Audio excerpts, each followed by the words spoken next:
সল্টলেকের এসএসসি ভবনের সামনে থেকে নিজেদের হকের দাবিতে তাদের ধর্ণা অবস্থান এবার ধর্মতলার শহীদ মিনারের মাঠে নিয়ে আসছেন যোগ্য শিক্ষক শিক্ষিকা ঐক্যমঞ্চের সদস্যরা।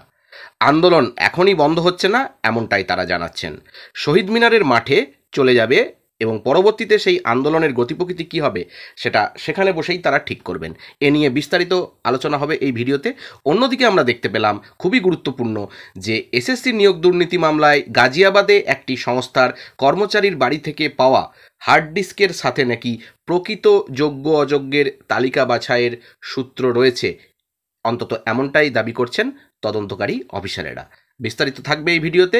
এছাড়াও আমরা দেখছি যে অতিরিক্ত পদ নিয়ে রাজ্যের অবস্থান তলব করা হচ্ছে, অর্থাৎ রাজ্যের স্কুল শিক্ষক এবং শিক্ষাকর্মী নিয়োগে অতিরিক্ত পদ অর্থাৎ সুপার নিউমেনারি নিয়ে রাজ্যের অবস্থান জানতে চাইলেন কলকাতা হাইকোর্টের বিচারপতি বিশ্বজিৎ বসু। মামলা শুনানিতে কি হয়েছে অবশ্যই বিস্তারিত জানাবো এই ভিডিওতে। তার আগে dear viewers, welcome to my channel. আপনারা যারা আমার চ্যানেলে নতুন তারা অবশ্যই চ্যানেলটিকে সাবস্ক্রাইব করে পাশে থাকা বেল আইকনটা ক্লিক করে রাখবেন, যাতে এই ধরনের ভিডিও সবচেয়ে তাড়াতাড়ি আপনাদের কাছে পৌঁছে যায়। তো আমরা প্রথম যেটা বলা হলো যে সল্টলেকের স্কুল সার্ভিস কমিশনের ভবনের সামনে থেকে নিজেদের ধর্ণা অবস্থান এবার ধর্মতলার শহীদ মিনারের মাঠে নিয়ে আসছেন যোগ্য শিক্ষক শিক্ষিকা ঐক্যমঞ্চের সদস্যরা।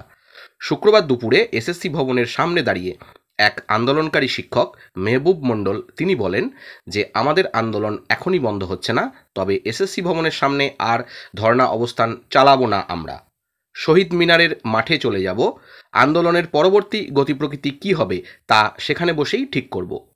আমরা সুপ্রিম কোর্টে রিভিউ পিটিশন করছি, সেই রিভিউ পিটিশনের কাজ করতে হবে। সেই সঙ্গে মেহবুব বাবু জানান স্কুল খুলে গিয়েছে, 30শে এপ্রিল পর্যন্ত ক্লাস চলবে, তারপরে গরমের ছুটি পড়বে, 31শে ডিসেম্বর পর্যন্ত স্কুলে যেতে হবে তাদের। এদিন এসএসসি দপ্তরের সামনে থেকে আন্দোলন প্রত্যাহার করার পরে ওই শিক্ষক শিক্ষিকারা জানান স্কুলে যে যাওয়া সেটাও তাদের কাছে দায়বদ্ধতার মধ্যে পড়ে। সুপ্রিম কোর্টেও তাদের সেই নিয়ম বা সেই অনুমতি দিয়েছেন। 30শে এপ্রিলের পরে গরমের ছুটি পড়লে আবার তারা আন্দোলনে নামবেন। আন্দোলনকারী এক শিক্ষিকা সঙ্গীতা সাহা জানালেন যে এসএসসি দপ্তরের সামনে বসে আন্দোলন করার সময়ে যে দাবি তারা জানিয়েছিলেন সেই দাবি আংশিকভাবে পূরণ হয়েছে, কিন্তু তা করতে গিয়ে কিছু গণ্ডগোলও করেছে স্কুল সার্ভিস কমিশন। যোগ্যদের যে তালিকা জেলা স্কুল পরিদর্শকের অফিসে পাঠানো হয়েছে সেই তালিকা যথাযথ দায়িত্ব সহকারে পাঠানো হয়নি। তাতে কি ভুল রয়েছে? মেহবুব বাবু বলেন যে এমন অনেকের নাম পাঠানো হয়েছে যাকে এসএসসি হয়তো 6 বছর আগে সুপারিশপত্র দিয়েছিল, কিন্তু তিনি স্কুলে যোগই দেননি, তার নামও চলে গিয়েছে। যাদের বিরুদ্ধে অভিযোগ নেই তাদের অনেকের নাম বাদ গিয়েছে। এসব সংশোধন করে জেলা স্কুল পরিদর্শকের দুদিনের মধ্যেই সেই তালিকা পাঠাতে হবে। তা করা না হলে ফের বিকাশ ভবন ঘেরাও হবে। আন্দোলনকারীরা জানালেন কলকাতা হাইকোর্টের নির্দেশে শিলিগুড়ির ববিতা সরকারের চাকরি বাতিল হয়েছিল, তবু তার নাম যোগ্যদের তালিকায় রয়েছে, যা নিয়ে তৈরি হয়েছে বিতর্ক।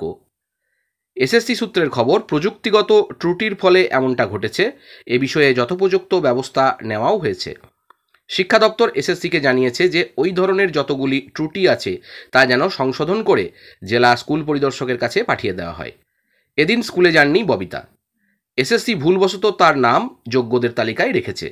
এটা শুনে তার প্রতিক্রিয়া, সব কিছুই ওদের ভুলের জন্য হচ্ছে। অঙ্কিতা ওদের ভুলে চাকরি পেল, আমি পেলাম, আবার চাকরি চলে গেল। অনামিকা চাকরি পেল, যোগ্যদের তালিকায় আমার নাম এলো। সবই যদি ওদের ভুলের জন্য হয় তাহলে এসএসসির হাতে এই ব্যবস্থা রয়েছে কেন? কোনো এজেন্সিকে দিলেই তো হয়, আর কত ভুল করবে ওরা? আন্দোলনকারী এক শিক্ষক চিন্ময় মণ্ডল জানান যে তাঁদের প্রধান কাজ এখন সুপ্রিম কোর্টে রিভিউ পিটিশন দাখিল করা, যা করতে গেলে শিক্ষকদের ওকালতনামায় সই করতে হবে। আরও কিছু আইনি প্রক্রিয়া রয়েছে, সেসব কাজ তারা শহীদ মিনারেই করবেন। এসএসসির যোগ্য শিক্ষকদের তালিকা থেকে যে চাকরিহারারা বাদ পড়েছেন তারা এখনও ওই অফিসের সামনে বসে ধর্ণা চালাচ্ছেন। তাদের দাবি তারা এখনও অযোগ্য বলে প্রমাণিত হননি। তাহলে কেন তাদের নাম যোগ্যদের তালিকায় রাখা হলো না? এর সদুত্তর না পাওয়া পর্যন্ত এসএসসির অফিসের সামনে ধর্ণা আন্দোলন চালাবেন তারা। অন্যদিকে আমরা দেখতে পেলাম যে গাজিয়াবাদ, জায়গাটা খুবই এখন একটা চর্চার মধ্যে রয়েছে।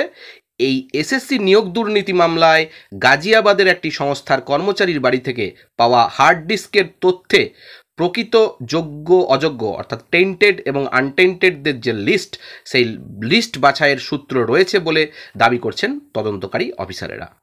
গাজিয়াবাদের নাইসা সংস্থার কর্মচারী পঙ্কজ বনসলের বাড়ি থেকে কম্পিউটারের 3টি হার্ড ডিস্ক উদ্ধার হয়। সেই তথ্য খতিয়ে দেখার প্রক্রিয়া শেষ পর্যায়ে বলে সিবিআই অফিসারদের দাবি। ওই 3টি হার্ড ডিস্ক থেকে পাওয়া 12,000-এর কাছাকাছি অযোগ্য প্রার্থীর তথ্য উচ্চ আদালতে জমা দেওয়া হয়েছে বলে সিবিআই সূত্র জানাচ্ছে, এবং আমরা এটা জানতে পারছি সংবাদ মাধ্যম থেকে। তদন্তকারীদের কথায়, নাইসার কর্মচারী পঙ্কজ বনসলের বাড়ি থেকে উদ্ধার হওয়া কম্পিউটারের হার্ড ডিস্কের ডেটাবেস বা তথ্যভাণ্ডার অনুযায়ী 26,000 শিক্ষার্থীর মধ্যে 12,000-এর কাছাকাছির ক্ষেত্রে গড়মিল পাওয়া গেছে। হ্যাঁ, আবার এই সংখ্যাটা বলছি, আমরা এটা জানতে পারছি সংবাদ মাধ্যম থেকে। আরও স্পেসিফিক্যালি বলতে গেলে এই নিউজটা আজকের আনন্দবাজার পত্রিকায় পাবলিশ হয়েছে। অর্থাৎ এই 12,000-এর কাছাকাছির ক্ষেত্রে যে গড়মিল পাওয়া গিয়েছে, সাদা খাতা জমা দেওয়া বা নামমাত্র ঠিক উত্তর দেওয়া বা 2-3টে করে সার্কেল কোড করা পরীক্ষার্থীদের অনেকেই তালিকার প্রথম দিকে রাখা হয়েছিল বলে তদন্তকারী সূত্রের দাবি। আমরা দেখতে পেয়েছি যে কেউ কিছু না করেও 53 পেয়েছে, কেউ 2 বা 4টে গোল করে 53 পেয়েছে। সেই 2 বা 4টে ঠিক কি ভুল সেটাও আমরা জানি না। তো এগুলো আমরা দেখেছি। তদন্তকারীদের দাবি, নাইসা কর্তা নীলাদ্রি ঘোষের নির্দেশে পঙ্কজবাবু পরীক্ষার্থীদের স্ক্যান করা ওএমআর শিটে নম্বর বাড়ানোর কাজ করেন বলে জিজ্ঞাসাবাদে কবুলও করেছেন। এরপরেই তার বাড়ি থেকে ওইসব হার্ড ডিস্ক বাজেয়াপ্ত করা হয়। পাশাপাশি পঙ্কজবাবুর বয়ানের ভিত্তিতে নীলাদ্রিবাবুকে গ্রেপ্তারও করা হয়। নীলাদ্রিবাবু এখন জামিনে মুক্ত। তদন্তকারীদের দাবি, পঙ্কজবাবু ওই মামলার অন্যতম গুরুত্বপূর্ণ সাক্ষী। নাইসা আধিকারিক এবং এ রাজ্যে এসএসসির তৎকালীন কর্তাদের যোগ সাজেশ কিভাবে দুর্নীতি হয়েছিল তা পঙ্কজের বয়ান থেকেই স্পষ্ট হয়েছে বলে সিবিআই সূত্রের দাবি। তাদের তদন্তে উঠে এসেছে স্কুল সার্ভিস কমিশনের প্রাক্তন সচিব সুবীরেশ ভট্টাচার্যের পাঠানো তালিকা ধরে ধরে নাইসা আধিকারিকেরা পরীক্ষার্থীদের ওএমআর শিটে কারচুপি করতেন। এসএসসির তৎকালীন কোনো আধিকারিকও এই কারচুপিতে সরাসরি জড়িয়ে থাকতে পারে বলে সিবিআই সূত্রের দাবি। এসএসসির কয়েকজন কর্মচারী এ মামলার সাক্ষী। উচ্চ আধিকারিকদের নির্দেশ পালন করে কারচুপিতে তাঁরাও জড়িত বলে সিবিআই সূত্রের দাবি। তদন্তকারীদের কথায়, সাদা খাতা জমা দেওয়া বা নামমাত্র উত্তর লেখা পরীক্ষার্থীদের একটি বড় অংশকেও জিজ্ঞাসাবাদ করা হয়েছে। তাতে টাকার বিনিময়ে কিভাবে অযোগ্য প্রার্থীদের চাকরি পাইয়ে দেওয়ার ব্যবস্থা করা হয়েছিল সেই বিষয়ে জানা গিয়েছে। সিবিআইয়ের কর্তাদের দাবি, সমস্ত তদন্ত রিপোর্ট এবং চার্জশিট ও নথি নিম্ন আদালত, উচ্চ আদালতে পেশ করা হয়েছে। তদন্তের আরও কিছু অগ্রগতি হয়েছে। খুব শীঘ্রই তদন্তের সাম্প্রতিক রিপোর্ট নিম্ন এবং উচ্চ আদালতে জমা দেওয়া হবে। সর্বশেষ যেটা আমরা জানতে পারছি যে রাজ্যের স্কুল শিক্ষক এবং শিক্ষাকর্মী নিয়োগে অতিরিক্ত পদ অর্থাৎ সুপার নিউমেরারি নিয়ে রাজ্যের অবস্থান জানতে চাইলেন কলকাতা হাইকোর্টের বিচারপতি বিশ্বজিৎ বসু। গত শুক্রবার মামলার শুনানিতে তিনি বলেন, কোনো মৌখিক প্রতিশ্রুতি শুনতে চায় না, হলফনামাও চায় না। আবেদন করে জানান, আমি এটা নিয়ে সিদ্ধান্ত নেব। এদিন মূলত কর্মশিক্ষার মামলার শুনানি ছিল। আগামী 6ই মে পরবর্তী শুনানিতে কর্মশিক্ষার পাশাপাশি শারীর শিক্ষার মামলাও একসঙ্গে শুনানি হবে বলে আদালত সূত্রের খবর। এদিন শুনানিতে সুপ্রিম কোর্টের রায়ের সম্পর্কে জানতে চান বিচারপতি বসু। তার প্রেক্ষিতে মামলাকারীদের আইনজীবী বিকাশ রঞ্জন ভট্টাচার্য, সুদীপ্ত দাশগুপ্ত, ফিরদৌস শামীম, বিক্রম বন্দ্যোপাধ্যায় জানান যে মন্ত্রিসভার বিরুদ্ধে সিবিআই তদন্তের নির্দেশ বাতিল করলেও অতিরিক্ত পদ নিয়ে নির্দেশ দেওয়া হয়নি। রাজ্যের কাছে বিচারপতি জানতে চান, অতিরিক্ত পদ কেন তৈরি করা হয়েছে। তার প্রশ্ন, রাজ্য কি এই মুহূর্তে চাকরি দিতে প্রস্তুত? রাজ্যের অ্যাডভোকেট জেনারেল কিশোর দত্ত মহাশয় জানান, স্থগিতাদেশ বাতিল হলে নিয়োগের বিবেচনা করবে রাজ্য। এদিন হাইকোর্ট চত্বরে চাকরিহারাদের একাংশের বিক্ষোভের মুখে পড়েন বঞ্চিত চাকরি প্রার্থীদের আইনজীবীরা। প্রথমে বঞ্চিত চাকরি প্রার্থীদের মূল আইনজীবী বিকাশ রঞ্জন ভট্টাচার্যের বিরুদ্ধে বিক্ষোভ হয়। পরে কিরণ শঙ্কর রোডে বঞ্চিত চাকরি প্রার্থীদের আইনজীবী সুদীপ্ত দাশগুপ্ত, বিক্রম বন্দ্যোপাধ্যায় এবং ফিরদৌস শামীমের চেম্বারের সামনে বিক্ষোভ শুরু করেন। অভিযোগ, ওই আইনজীবীদের উদ্দেশ্যে গালাগালি করা হয়েছে এবং জুতো ছুঁড়তেও দেখা গিয়েছে বিক্ষোভকারীদের কয়েকজনকে। সুদীপ্তবাবু বলেন, বিক্ষোভকারীদের আচরণ দেখে নিরাপত্তা নিয়ে উদ্বেগে পড়েছিলাম। পুলিশকে জানালেও সঙ্গে সঙ্গে সাহায্য মেলেনি। ফিরদৌসবাবু বলেন, শীর্ষ আদালতের নির্দেশে নিয়োগ প্রক্রিয়া বাতিল হয়েছে। তারপরেও এই ধরনের বিক্ষোভ এবং বৈধতার দাবি প্রমাণ করে যে রাজ্যে বেআইনি কাজকে আইনি স্বীকৃতি দেওয়ার মতো মদত দেওয়া হচ্ছে। এখনকার মতো এটুকুই। ভবিষ্যতে কী হতে চলেছে অবশ্যই আপনাদেরকে জানাতে থাকবো। ভালো থাকবেন, সুস্থ থাকবেন। ধন্যবাদ।